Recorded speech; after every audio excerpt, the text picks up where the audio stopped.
তো hello' guys welcome back to my YouTube channel. আজি বহুত দিনৰ মূৰত ব্লগ এটা বনাইছোঁ। আজি আমি গৈ আছোঁ গড়গাঁৱত গৈ আজি কাৰেংঘৰত ফুৰিম। ব'লক আমি কাৰেংঘৰলৈ গৈ থাকোঁ।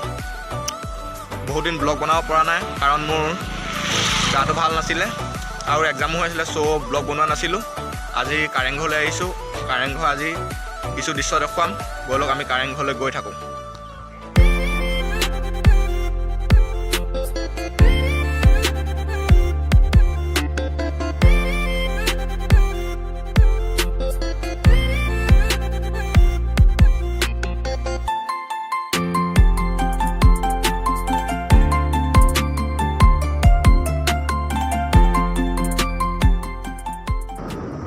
এয়া আমি গৰিসাগৰ পাইছোঁহি। আমাৰ ইয়াৰ পৰা কাৰেংঘৰলৈ 32 কিলোমিটাৰ। আমি এতিয়া গৰিসাগৰ পাইছোঁহি। ব'লক আমি লাহে লাহে গৈ থাকোঁ। আপোনালোকে ভিডিঅ' মজা লৈ গৈ থাকক।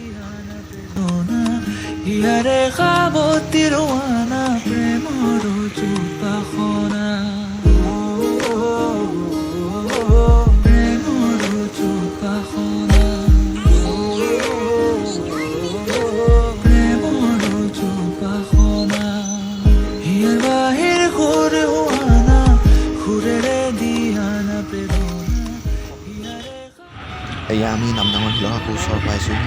ব'লক নামদাঙৰ শিলসাগৰখনৰ অলপ দৃশ্য দেখুৱাই দিছোঁ।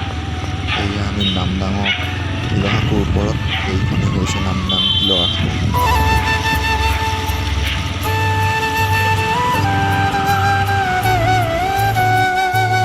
এয়া আমি এতিয়া ভুটীয়া পাৰ পাইছোঁহি। এয়া চাওক, শৰাইঘাট যুদ্ধৰ সময়ৰ কিছু দৃশ্য মূৰ্তি হিচাপে নিৰ্মিত কৰি থৈ গৈছে স্বৰ্গদেউসকলে। এয়া ভুটীয়া পাৰত আছে। কোনোবা আহে যদি আহি চাবহি পাৰিব। ব'লক আমি একেবাৰে কাৰেংঘৰত লগ পাম।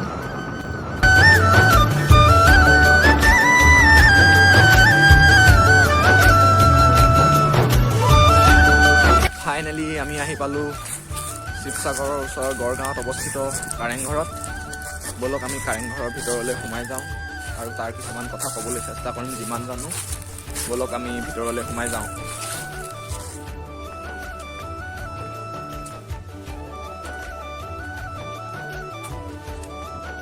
এয়া আমি ভিতৰ ভাগলৈ সোমাই যাম এতিয়া। ব'লক আমি ভিতৰ ভাগলৈ সোমাই যাওঁ।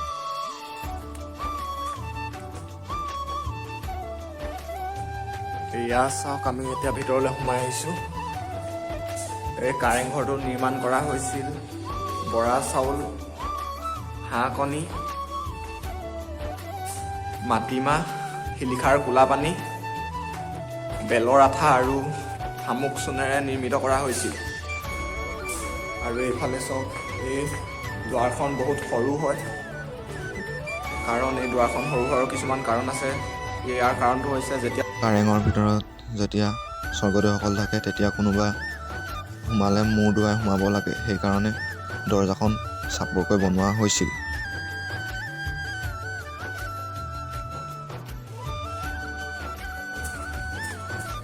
ইয়াতে বহুত বিভিন্ন ধৰণৰ ডিজাইন বনাই থোৱা আছিলে আগত। আমি এতিয়া ওপৰলৈ যাম।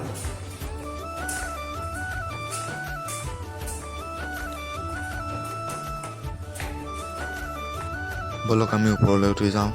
আমাৰ লগতে আপোনালোকেও ভিডিঅ' চাই যাওক। ব'লক গৈ থাকোঁ মজাতছে।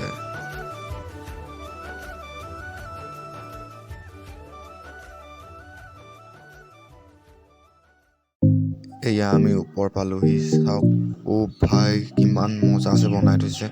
ব'লক ভিতৰলৈ সোমাই যাওক। এয়া চাওক।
ভিডিঅ'টো চাই ভাল পালে লাইক কৰিব, ছাবস্ক্ৰাইব কৰিব আৰু কাষতে থকা বেল আইকনটো অলপ প্ৰেছ কৰি দিব নতুন নতুন নটিফিকেশ্যনৰ কাৰণে।